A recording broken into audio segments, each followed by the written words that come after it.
ঐতিহাসিক শাহী মসজিদ সম্পর্কে আপনি কিছু বলবেন?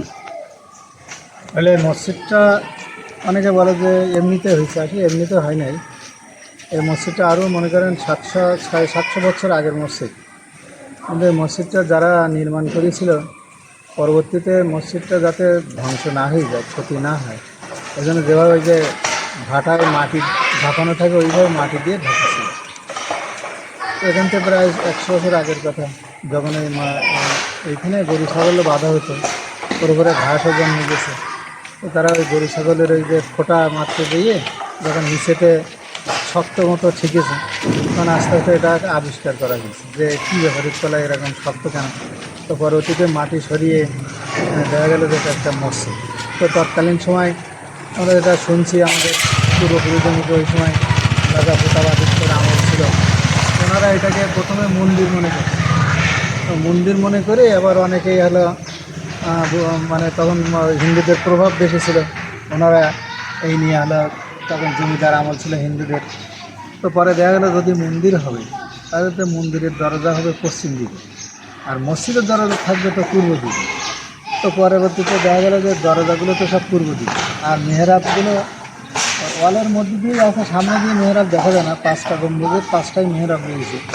তো পরবর্তীতে এটা আর কি মুসলমানদের মসজিদ হিসাবে এটা মানে প্রাধান্য পেল। সেইভাবে সেখান থেকে আস্তে আস্তে এখন সংস্কার হতে হতে এখন টাইস করে মোটামুটি এই যা দেখা যাচ্ছে।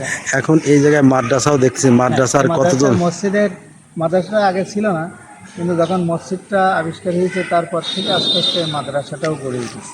কতজন ছাত্র আছে এখানে মাদ্রাসায়? তো প্রায় 300-র মতো ছাত্র এখানে আছে, লেখাপড়া করে। আর যখন আজকে রাতখানায় বেশি আছে, তো এখানে প্রায় 150-র উপরে প্রতিদিন এখানে ফ্রি খাবার খায়, 3 বেলা খাওয়ার ব্যবস্থা। হ্যাঁ, 3 বেলা খাওয়ার ব্যবস্থা আছে, এটা ফ্রি করা আছে।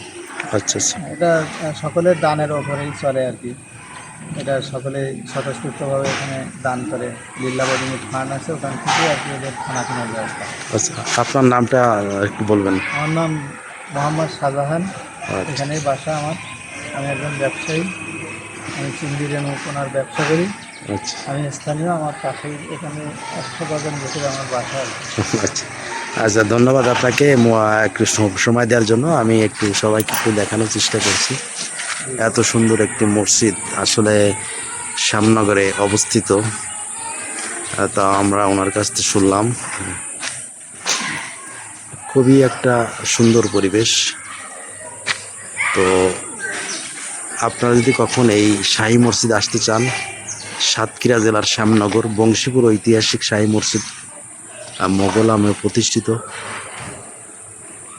তো এই মুহূর্তে আমি রয় অঞ্জন কুমার শাহী মসজিদ থেকে বিদায় নিচ্ছি। ধন্যবাদ সবাইকে, ভালো থাকবেন।